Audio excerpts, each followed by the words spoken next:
Je bénirai l'Éternel en tout temps.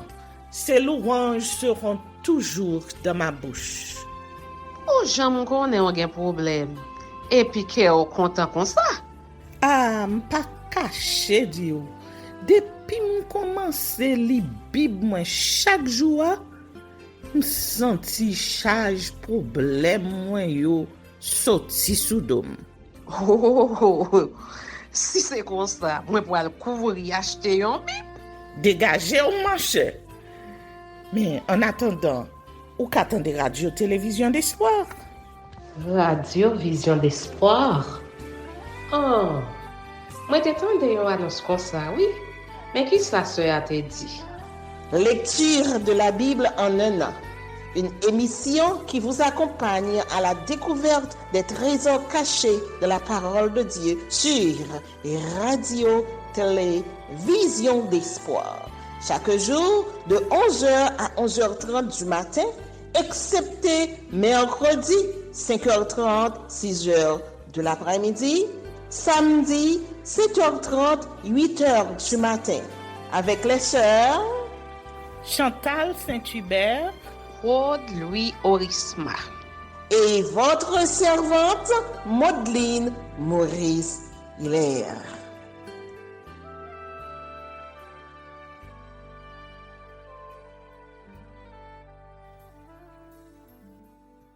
Saint-Esprit de Dieu, fais-nous la grâce de jouir de ta présence durant cette lecture qui enseigne, convainc, corrige, instruit et qui sauve. Au nom de Jésus. Amen.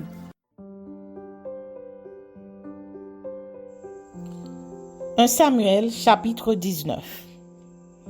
Attentat de Saül contre la vie de David.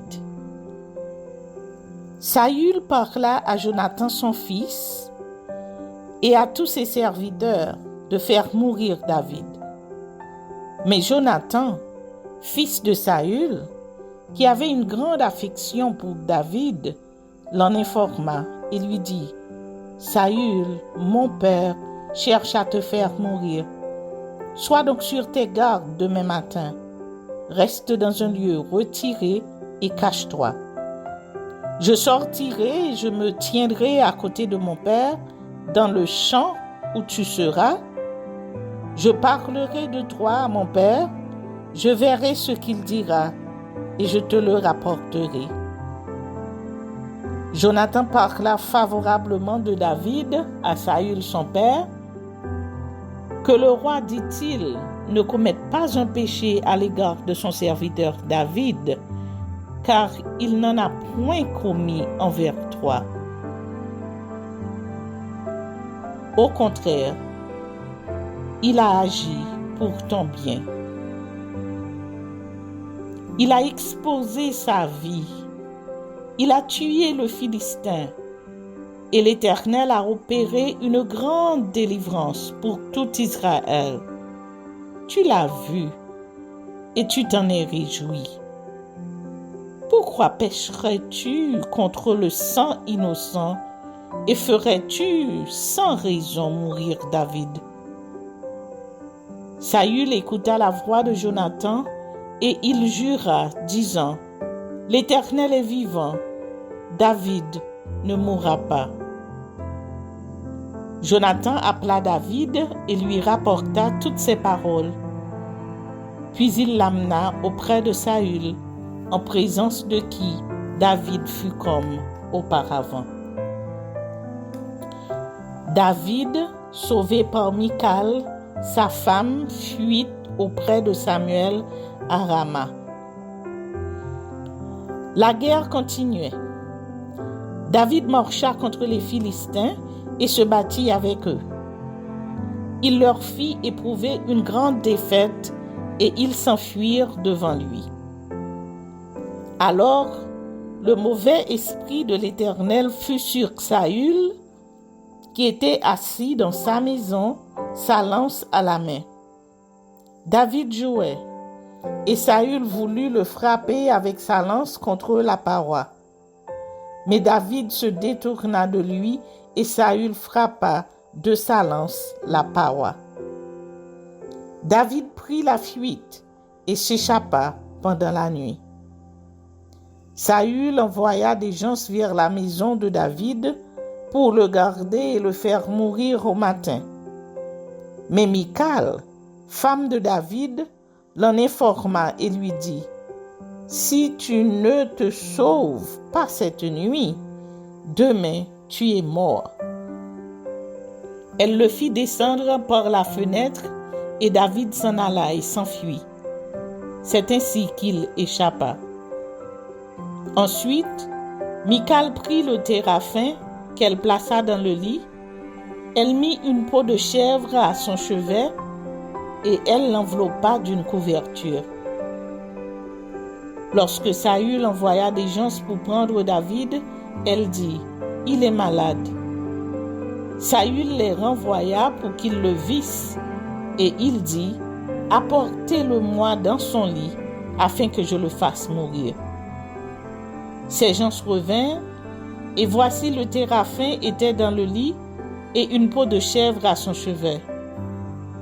Saül dit à Michal: « Pourquoi m'as-tu trompé de la sorte? Et as-tu laissé partir mon ennemi qui s'est échappé? » Michal répondit à Saül: « Il m'a dit: Laisse-moi aller, ou je te tue. » C'est ainsi que David prit la fuite et qu'il échappa. Il se rendit auprès de Samuel à Rama et lui raconta tout ce que Saül lui avait fait. Puis il alla avec Samuel demeurer à Najoth. On le rapporta à Saül en disant: « Voici David est à Najoth, près de Rama. » Saül envoya des gens pour prendre David. Ils virent une assemblée de prophètes qui prophétisaient et un Samuel à leur tête. L'Esprit de Dieu saisit les envoyés de Saül et ils se mirent aussi à prophétiser eux-mêmes. On en fit rapport à Saül qui envoya d'autres gens et eux aussi prophétisèrent. Il en envoya encore pour la 3e fois et ils prophétisèrent également. Alors Saül alla lui-même à Rama. Arrivé à la grande citerne qui est à ses coups, il demanda: « Où sont Samuel et David? » On lui répondit: « Ils sont à Najoth, près de Rama. » Et il se dirigea vers Najoth, près de Rama. L'Esprit de Dieu fut aussi sur lui. Et Saül continua son chemin en prophétisant, jusqu'à son arrivée à Najoth, près de Rama. Il ôta ses vêtements et il prophétisa aussi devant Samuel. Et il se jeta nu par terre tout ce jour-là et toute la nuit. C'est pourquoi l'on dit: Saül est-il aussi parmi les prophètes?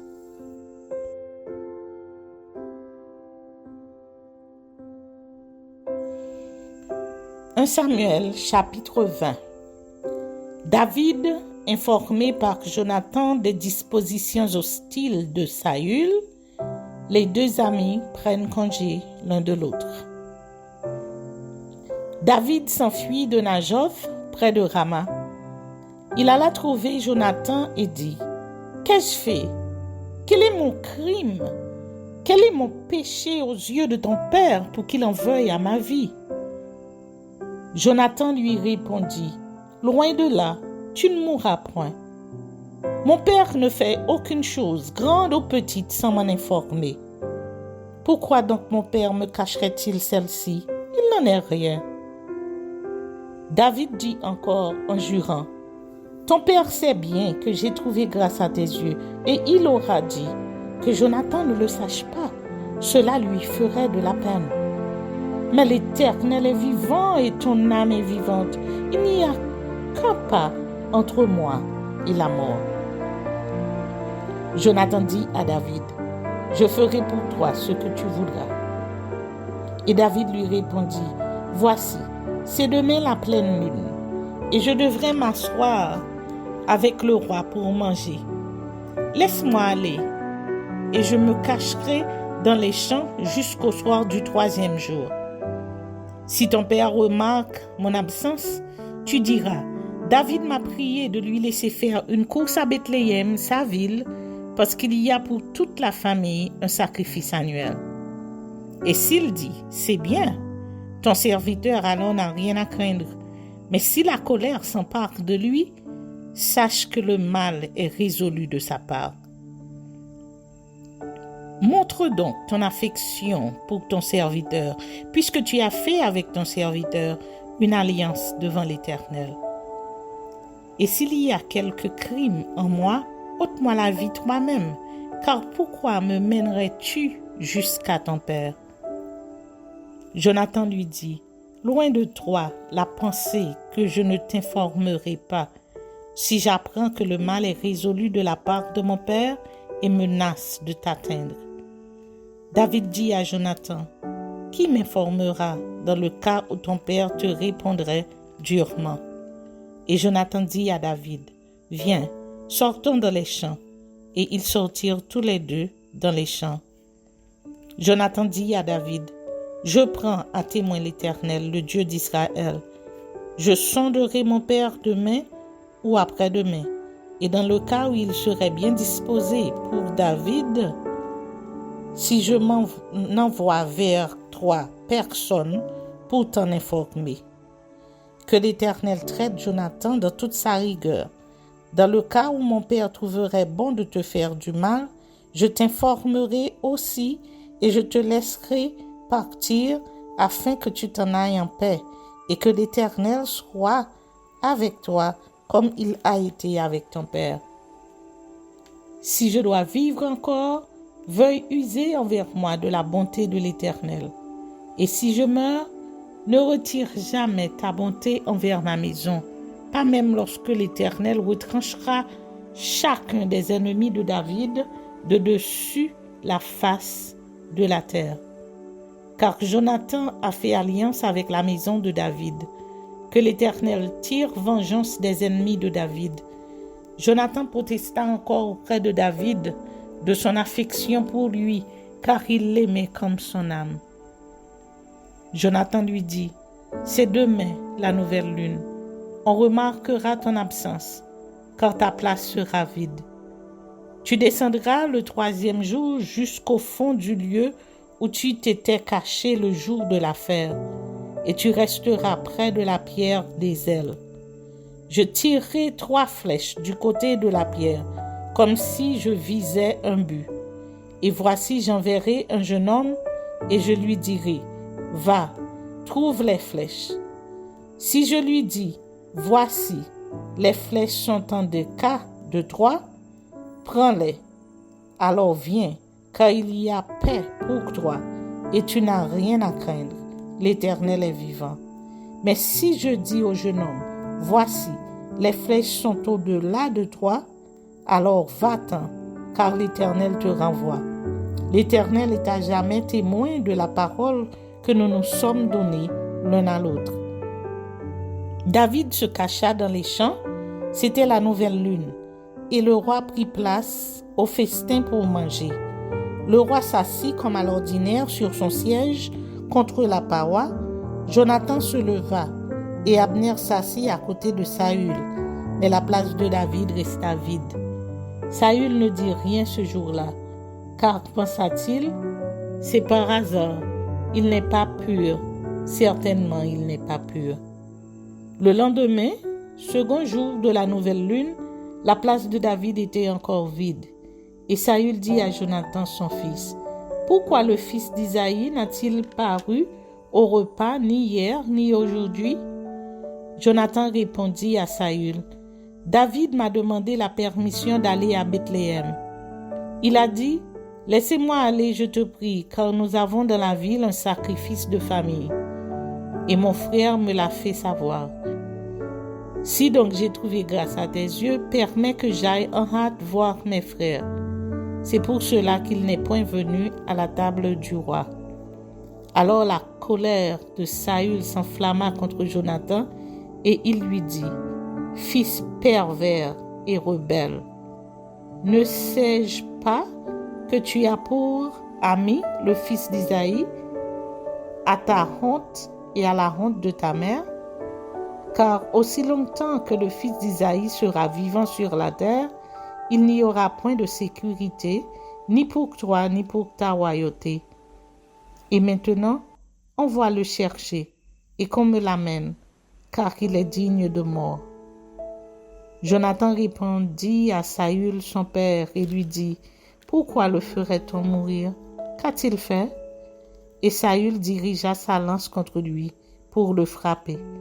Jonathan comprit que c'était chose résolue chez son père que de faire mourir David. Il se leva de table dans une ardente colère et ne participa point au repas le second jour de la nouvelle lune, car il était affligé à cause de David, parce que son père l'avait outragé. Le lendemain matin, Jonathan alla dans les champs au lieu convenu avec David, et il était accompagné d'un petit garçon. Il lui dit, « Cours, trouve les flèches que je vais tirer. » Le garçon courut, et Jonathan tira une flèche qui le dépassa. Lorsqu'il arriva au lieu où était la flèche que Jonathan avait tirée, Jonathan cria derrière lui, « La flèche n'est-elle pas plus loin que toi? » Il lui cria encore, « Vite, hâte-toi, ne t'arrête pas. » Et le garçon de Jonathan ramassa les flèches et revint vers son maître. Le garçon ne savait rien. Jonathan et David seuls comprenaient la chose. Jonathan remit ses armes à son garçon et lui dit, « Va, porte-les à la ville. » Après le départ du garçon, David se leva du côté du midi, puis se jeta le visage contre terre et se prosterna 3 fois. Les 2 amis s'embrassèrent et pleurèrent ensemble. David surtout fondit en larmes. Et Jonathan dit à David, « Va en paix, maintenant que nous avons juré l'un et l'autre au nom de l'Éternel en disant, que l'Éternel soit à jamais entre moi et toi, entre ma postérité et ta postérité. » David se leva et s'en alla, et Jonathan rentra dans la ville.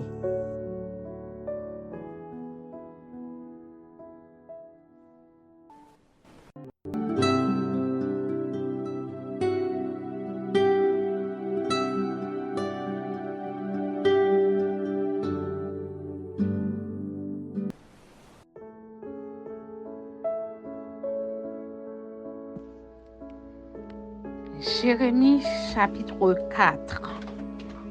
Israël, si tu reviens à moi, dit l'Éternel, si tu ôtes tes abominations de devant moi, tu ne seras plus errant. Si tu jures, l'Éternel est vivant. Avec vérité, avec droiture et avec justice, alors les nations seront bénies en lui et se glorifieront en lui. Car ainsi parle aux hommes de Juda et de Jérusalem, défrichez-vous un champ nouveau et ne semez pas parmi les épis. Circoncisez-vous pour l'Éternel, circoncisez vos cœurs. Hommes de Juda et habitants de Jérusalem, de peur que ma colère n'éclate comme un feu et ne s'enflamme sans qu'on puisse l'éteindre à cause de la méchanceté de vos actions. Une évasion étrangère. Annoncez en Juda, publiez à Jérusalem, et dites, sonnez de la trompette dans le pays. Criez à pleine voix et dites, rassemblez-vous et allons dans les villes fortes. Élevez une bannière vers Sion, fuyez, ne vous arrêtez pas, car je fais venir du septentrion le malheur et un grand désastre. Le lion s'élance de son taillis, le destructeur des nations est en marche. Il a quitté son lieu pour ravager tout ton pays. Tes villes seront ruinées, il n'y aura plus d'habitants. C'est pourquoi couvrez-vous de sacs, pleurez et gémissez, car la colère ardente de l'Éternel ne se détourne pas de nous. En ce jour-là, dit l'Éternel, le roi et les chefs perdront courage. Les sacrificateurs seront étonnés et les prophètes stupéfaits. Je dis, ah, Seigneur éternel, tu as donc trompé ce peuple et Jérusalem en disant, vous aurez la paix. Et cependant, l'épée menace leur vie. En ce temps-là, il sera dit à ce peuple et à Jérusalem, un vent brûlant souffle des lieux élevés du désert sur le chemin de la fille de mon peuple, non pour vanner ni pour nettoyer le grain. C'est un vent impétueux qui vient de là jusqu'à moi. Maintenant, je prononcerai leur sentence. Voici, le destructeur s'avance comme les nuées. Ses chars sont comme un tourbillon. Ses chevaux sont plus légers que les aigles. Malheur à nous, car nous sommes détruits. Purifie ton cœur du mal, Jérusalem, afin que tu sois sauvé. Jusqu'à quand garderas-tu dans ton cœur tes pensées iniques? Car une voix qui part dedans annonce la calamité. Elle la publie depuis la montagne d'Éphraïm. Dites-le aux nations, faites-le connaître à Jérusalem. Des assiégeants viennent d'une terre lointaine. Ils poussent des cris contre les villes de Juda. Comme ceux qui gardent un champ, ils entourent Jérusalem, car elle s'est révoltée contre moi, dit l'Éternel. C'est là le produit de tes voies et de tes actions. C'est là le produit de ta méchanceté. Certes, cela est amer, cela pénètre jusqu'à ton cœur. Mes entrailles, je souffre au-dedans de mon cœur. Le cœur me bat, je ne puis me taire. Car tu entends, mon âme, le son de la trompette, le cri de guerre. On annonce ruine sur ruine, car tout le pays est ravagé. Mes tentes sont ravagées tout à coup, mes pavillons en un instant. Jusqu'à quand verrai-je la bannière et entendrai-je le son de la trompette? Certainement mon peuple est fou, il ne me connaît pas. Ce sont des enfants insensés, dépourvus d'intelligence. Ils sont habiles pour faire le mal, mais ils ne savent pas faire le bien. Je regarde la terre et voici, elle est informe et vide. Les cieux et leur lumière a disparu. Je regarde les montagnes et voici, elles sont ébranlées et toutes les collines chancellent. Je regarde et voici, il n'y a point d'homme et tous les oiseaux des cieux ont pris la fuite. Je regarde et voici le Carmel est un désert et toutes ces villes sont détruites devant l'Éternel, devant son ardente colère. Car ainsi parle l'Éternel, tout le pays sera dévasté, mais je ne ferai pas une entière destruction. À cause de cela, le pays est en deuil et les cieux en haut sont obscurcis. Car je l'ai dit, je l'ai résolu et je ne m'en repens pas, je ne me rétracterai pas. Au bruit des cavaliers et des archers, toutes les villes sont en fuite. On entre dans les bois, on monte sur les rochers. Toutes les villes sont abandonnées, il n'y a plus d'habitants. Et toi, dévasté, que vas-tu faire? Tu te revêtiras de cramoisi, tu te pareras d'ornements d'or, tu mettras du fort à tes yeux, mais c'est en vain que tu t'embelliras. Tes amants te méprisent, ils en veulent à ta vie. Car j'entends des cris comme ceux d'une femme en travail, des cris d'angoisse comme un premier enfantement.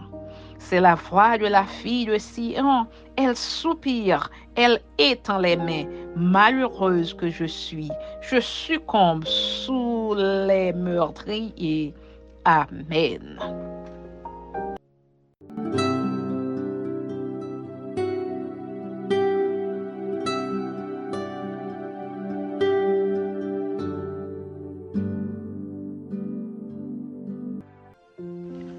1 Thessaloniciens, chapitre 3.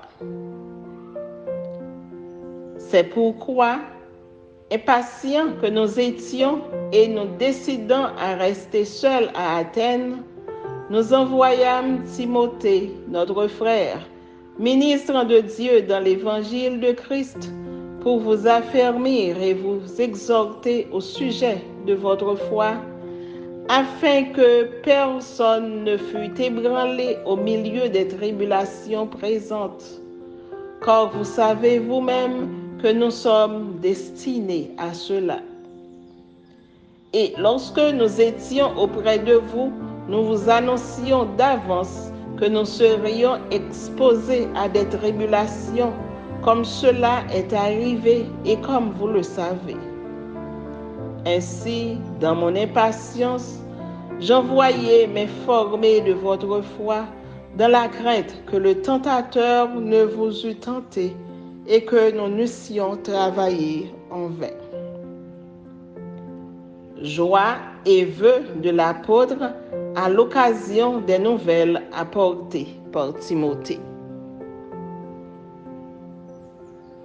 Mais Timothée, récemment arrivé ici de chez vous, nous a donné de bonnes nouvelles de votre foi et de votre charité, et nous a dit que vous avez toujours de nous un bon souvenir, disant nous voir comme nous désirons aussi vous voir. En conséquence, frères, au milieu de toutes nos calamités et de nos tribulations, nous avons été consolés à votre sujet à cause de votre foi. Car maintenant nous vivons puisque vous demeurez fermes dans le Seigneur. Quelle action de grâce, en effet, nous pouvons rendre à Dieu à votre sujet pour toute la joie que nous éprouvons à cause de vous devant notre Dieu. Nuit et jour, nous le prions avec une extrême ardeur de nous permettre de vous voir et de compléter ce qui manque à votre foi. Que Dieu lui-même, notre Père et notre Seigneur Jésus, aplanisse notre route pour que nous allions à vous. Que le Seigneur augmente de plus en plus parmi vous et à l'égard de tous cette charité que nous avons nous-mêmes pour vous, afin d'affermir vos cœurs pour qu'ils soient irréprochables dans la sainteté devant Dieu notre Père lors de l'avènement de notre Seigneur Jésus-Christ avec tous ses saints.